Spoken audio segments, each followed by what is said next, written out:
Un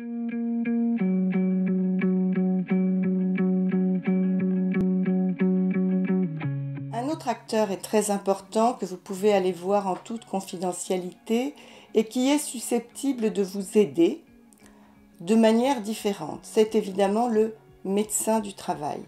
Pourquoi est-ce que vous pouvez le voir en toute tranquillité, si je puis dire? C'est d'une part parce qu'il est soumis au secret médical et que bien évidemment, une fois que vous aurez quitté son cabinet, il ne va pas saisir son téléphone et cafeter au DRH que vous êtes venu le voir. Donc ça, c'est une première chose.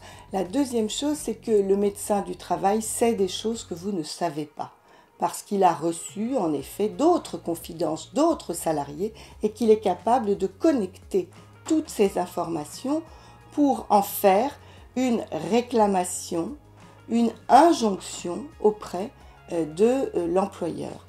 Ça peut être en effet dans un service, il va constater que 3 personnes sont parties en arrêt de travail après être venues le rencontrer. C'est important d'aller le rencontrer à votre initiative sans attendre la visite médicale périodique, puisque malheureusement depuis quelque temps cette visite médicale est devenue très rare, que la visite d'aptitude à l'embauche a quasiment disparu sauf sur des métiers à risque. Bref, vous avez bien compris que toutes les réformes actuelles sont destinées à éloigner le salarié du médecin du travail. Donc il ne tient qu'à vous de vous rapprocher du médecin du travail et de prendre l'initiative d'une visite.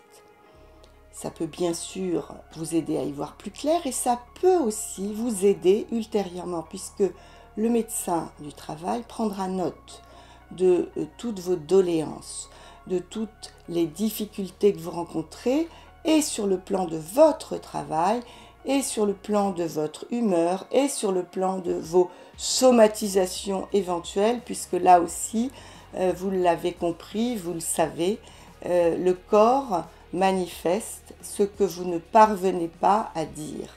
Et par conséquent, vous lui ferez part de vos difficultés d'ordre digestif, de vos tachycardies, de votre eczéma, de vos difficultés à vous endormir, de l'impossibilité de raccrocher du boulot en rentrant à la maison. Bref, tout ceci sera noté dans votre dossier. Alors, c'est pas qu'il faille noter pour noter, c'est que ça donne une consistance, une réalité qui pourra être utilisée ultérieurement si les choses ne vont pas mieux. Donc le médecin du travail est quelqu'un qui peut évidemment vous aider.